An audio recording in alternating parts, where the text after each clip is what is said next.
Hello guys, नमस्कार, जोहार, आदाब, सत श्री अकाल। एग्जाम फाइटर नंबर 1 पे आप सभी का बहुत बहुत स्वागत, साथियों। ग्रांड वेलकम है। बात करेंगे बिहार एलिजिबिलिटी टेस्ट, जी हाँ, बैट के बारे में। और बैट के बारे में सरगर्मी काफी तेज है। और आपको पता है बिहार में असिस्टेंट प्रोफेसर की बम्पर वैकेंसी आ रही है और वो 5000 प्लस सीटों की वैकेंसी आएगी। इसके लिए बिहार के बच्चे बेसब्री से इंतजार कर रहे हैं बैट का। बिहार एलिजिबिलिटी टेस्ट का बेसब्री से इंतजार कर रहे हैं। तो बैट का नोटिफिकेशन कब आएगा, ठीक है, इसको लेकर बिहार में आंदोलन काफी तेज है। एग्जाम फाइटर नंबर 1 के माध्यम से भी मुहिम उठाई गई थी कि बैट का एग्जाम हो, क्योंकि झारखंड में जेट हो रहा है, इसी प्रकार एमपी में एमपी सेट हो रहा है, छत्तीसगढ़ में सीजी सेट हो रहा है। इसी प्रकार बिहार में भी बैट होना चाहिए ताकि लोकल जो स्थानीय बच्चे हैं बिहार के, उनको ज्यादा से ज्यादा बेनिफिट मिल सके कुछ रीजनल लैंग्वेज का, जिसका कि यूजीसी नेट उसका एग्जाम नहीं लेती है, यूजीसी नेट इसका सिलेबस जारी नहीं करती है। उनकी पढ़ाई बिहार में होती है, जैसे मान लीजिए भोजपुरी, मगही, है ना, कुछ जो रीजनल लैंग्वेज है जिनका एग्जाम नेट नहीं लेता है, उन सब का बैट में शामिल होगा और इसके माध्यम से उन विषयों के बच्चे बिहार में असिस्टेंट प्रोफेसर बन सकेंगे बैट क्वालिफाई करके। तो बैट को लेकर आंदोलन तेज हो गया है। इसी कड़ी में आपको हम दिखाना चाहेंगे किस प्रकार स्टूडेंट एक्टिव हुए हैं और अपने आंदोलन को सीएम तक पहुंचाने का प्रयास कर रहे हैं। हमारा भी प्रयास है कि बिहार में बैट का आयोजन हो, और जो कि काफी दिनों से नहीं हुआ, काफी सालों से नहीं हुआ है, दशकों से नहीं हुआ है, वो 2026 में, 25 तो पार हो गया, 2026 में इसका एग्जाम हो और 2026 में ही 5000 प्लस परमानेंट असिस्टेंट प्रोफेसर की वैकेंसी आनी है, जिसका कि अभी जो राजभवन में ड्राफ्ट हुआ है कि एग्जाम बेस्ड सिलेक्शन होगा। तो एग्जाम बेस्ड सिलेक्शन में नेट, पीएचडी और बैट तीनों एक ही इक्वल आ जाएंगे, एक ही स्थिति में पहुंच जाएंगे। यानी जो बच्चे बैट पास करेंगे पीजी पास करके या अपीयरिंग वाले, वो भी असिस्टेंट प्रोफेसर कम उम्र में बन पाएंगे बिहार में। तो इसको लेकर काफी उत्सुक है बच्चे और काफी ज्यादा उनका कह सकते जोश हाई है कि बिहार में बैट हो। इसके लिए आप देखिए उनका प्रयास यहाँ पर किया जा रहा है, काफी कह सकते हैं शानदार प्रयास है और उम्मीद करते हैं इनका प्रयास रंग लाएगा। आपको मैं दिखाना चाहूंगा, ये आप देख लीजिए, आप सभी के सामने में एक एप्लीकेशन रख रहा हूं जहां पर आवाज सीएम तक पहुंचाने का प्रयास है। ये आवाज सीएम तक पहुंचाने का प्रयास है। देखिए, सेवा में राज्यपाल महोदय बिहार, बिहार के गवर्नर को, माननीय मुख्यमंत्री महोदय बिहार, माननीय शिक्षा मंत्री महोदय बिहार, माननीय निदेशक उच्च शिक्षा आयोग बिहार। यानी ये पहला राज्यपाल के नाम, दूसरा मुख्यमंत्री, तीसरा शिक्षा मंत्री, चौथा बीएसयूएसयू जो आयोग है उनके चेयरमैन को ये पत्र जा रहा है कि बिहार में असिस्टेंट प्रोफेसर भर्ती परीक्षा प्रक्रिया में सुधार तथा बिहार एलिजिबिलिटी टेस्ट बैट आयोजित कराने हेतु अनुरोध। ये क्या कर रहे हैं, बिहार में बैट का आयोजन हो और एग्जाम बेस्ड सिलेक्शन प्रोसेस हो, और वो भी अभी आगे दिखाएंगे आपको। जिनका डिमांड है सब्जेक्टिव नहीं हो बल्कि ऑब्जेक्टिव हो, क्योंकि बिहार में अभी जो एग्जाम का कह सकते यहाँ पे पैटर्न सेट किया गया है, जो आयोग के चेयरमैन के द्वारा कहा गया है, वहां पर फिलहाल इस प्रकार की चीजें निकली है कि ऑब्जेक्टिव ही होगा। लेकिन कहीं से ये बातें भी आ रही कि एग्जाम हरियाणा के तर्ज पर सब्जेक्टिव भी हो सकता है, ठीक है। लेकिन आपको बताना चाहेंगे हरियाणा में काफी विवाद हुआ है, इसीलिए एग्जाम सब्जेक्टिव नहीं हो, यहाँ बच्चे उसका भी विरोध करें। एग्जाम हो तो क्या हो, ऑब्जेक्टिव बेस्ड हो, एमसीक्यू बेस्ड हो। तो चलिए, क्या है आवेदन। निवेदन यह है कि हाल में बिहार में असिस्टेंट प्रोफेसर की भर्ती के लिए जो घोषणाएं हुई है, इसमें एपीआई सिस्टम के स्थान पर एक परीक्षा आधारित चयन प्रक्रिया अपनाने का आग्रह है, ठीक है, जिसे जैसे कि मध्य प्रदेश, उत्तर प्रदेश, हरियाणा, राजस्थान, छत्तीसगढ़ आदि राज्यों में यह प्रक्रिया प्रचलित और सफल रही है। साथ ही जब तक अगली वैकेंसी नहीं आ जाती तब तक बिहार में बैट भी आयोजित किया जाए। यानी वैकेंसी के पहले बैट का आयोजन यहाँ पर हो ताकि ज्यादा से ज्यादा बिहार के अभ्यर्थी इसमें शामिल हो। देखिए, कोई स्टेट का अगर सेट एग्जाम होता है, जैसे कि बिहार में बैट होगा, अधिकतर बिहार के बच्चे इस एग्जाम में अपियर होंगे। लगभग 80% बच्चे जो है ना बिहार के रहेंगे। अदर स्टेट वाले यहाँ पर बहुत कम आते हैं, इस स्टेट के सेट एग्जाम में अपना पार्टिसिपेशन कम रहता है।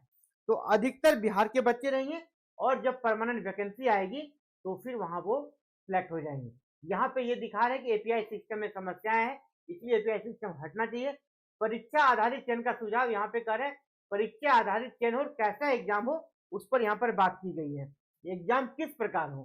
तो देखिए एग्जाम में इनका जो डिमांड है, देखिए डिमांड करना सही है लेकिन अंतिम निर्णय आयोग को लेना है, सरकार को लेना है कैसा वो एग्जाम लेंगे, एग्जाम उनको लेना है। यहाँ पर देखिए इनका सुझाव है कि 20 से 30% आप जीके का क्वेश्चन पूछ सकते हैं जैसे कि यूपी वगैरह करती है, और बाद बाकी आप 80 to 70% आपका जो विषय है ना उस विषय से जुड़ा हुआ प्रश्न आप पूछ सकते हैं, पीजी का जो विषय है, ठीक है।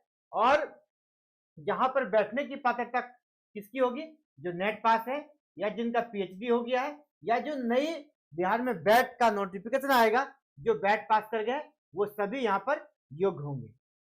ये इनका डिमांड है एग्जाम को लेकर। लेकिन एग्जाम का कंडक्ट कराना आयोग का उत्तरदायित्व है, वो किस प्रकार एग्जाम लेगी वो आयोग ही है। लेकिन फिलहाल डिमांड ये है कि बैट का आयोजन एग्जाम से पहले हो और ये बहुत जरूरी है। नई शिक्षा नीति का पालन हो, यहाँ पर ये भी डिमांड है। इसके बाद कहा जा रहा है कि वस्तुनिष्ठ प्रश्नों को प्राथमिकता दिया जाए, ये ध्यान रखने वाली बात है। वस्तुनिष्ठ यानी एमसीक्यू बेस्ड एग्जाम हो, ये डिमांड है। ये डिमांड क्यों है, क्योंकि जहां जहां अभी मेन एग्जाम को शामिल किया गया है वहां विवाद हो रहा है, ठीक है, वहां विवाद हो रहा है।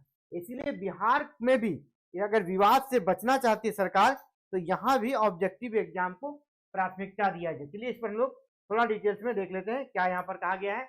यदि मुख्य परीक्षा में किसी कारणवश है ना सब्जेक्टिव प्रश्न रखे नहीं हो तब भी 60 से 70% या आवश्यकता अनुसार 70 से 75% वजन वस्तुनिष्ठ प्रश्नों का ही रहे, क्योंकि वस्तुनिष्ठ मूल्यांकन में सभी के लिए समान अवसर होता है। इस पॉइंट में दम है, ऑब्जेक्टिव एग्जाम में सभी के लिए समान अवसर होता है।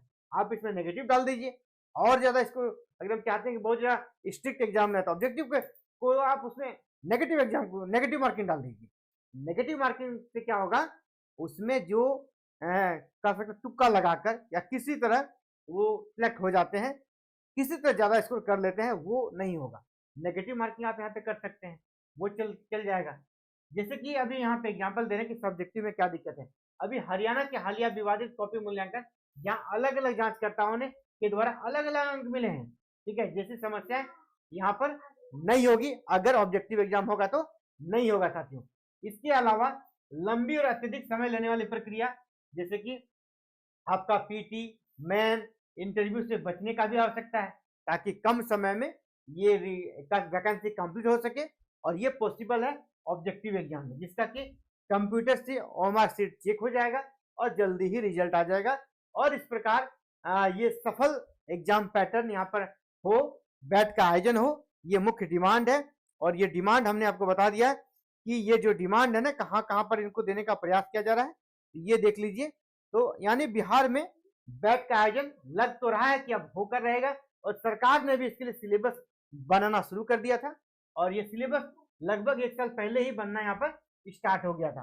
तो सिलेबस बनकर रेडी है, जहां तक जो चीजें निकल कर आ रही है कि सिलेबस निकलकर रेडी है, ठीक है, सिलेबस निकलकर रेडी है। तो अब बहुत जल्द यहाँ पर आपका बैट का एग्जाम होगा। इसी प्रकार का प्रयास और सबको करना होगा। मैं और स्टूडेंट से आग्रह करूंगा, आप भी अपना प्रयास कीजिए सोशल मीडिया के माध्यम से, या फिर आपके बगल में जो जनप्रतिनिधि है उनसे मिलिए, और वहां से भी अपने प्रयास को आप रंग दे सकते हैं। और प्रयास करेंगे तो आपको फल मिलेगा, बैट का आयोजन होगा और आपको एक ही साथ 5000 प्लस सीटों के साथ जो वैकेंसी आ रही है उसमें आपको शामिल होने का मौका मिलेगा। इसलिए डू और डाई, एक लंबा मजबूत प्रयास आपको करना होगा। एग्जाम फाइटर नंबर 1 आपके साथ है। हम भी चाहते हैं बिहार में जिस प्रकार झारखंड में हमने जेट को लाया है, जेट के लिए 1 से 1.5 साल तक एग्जाम फाइटर नंबर 1 का लगातार प्रयास रहा है, और झारखंड में जेट का आयोजन हो रहा है। और हमारा कह सकते हैं आशा ही निपुण विश्वास है कि बिहार में भी हम लोग बैट का आयोजन कराएंगे और जल्द ही बैट का नोटिफिकेशन आएगा। इसलिए साथियों आप सभी का बहुत बहुत आभार एग्जाम फाइटर नंबर 1 के साथ लगातार जुड़ने के लिए। Thank you. जय हिंद, जय भारत, जय बिहार।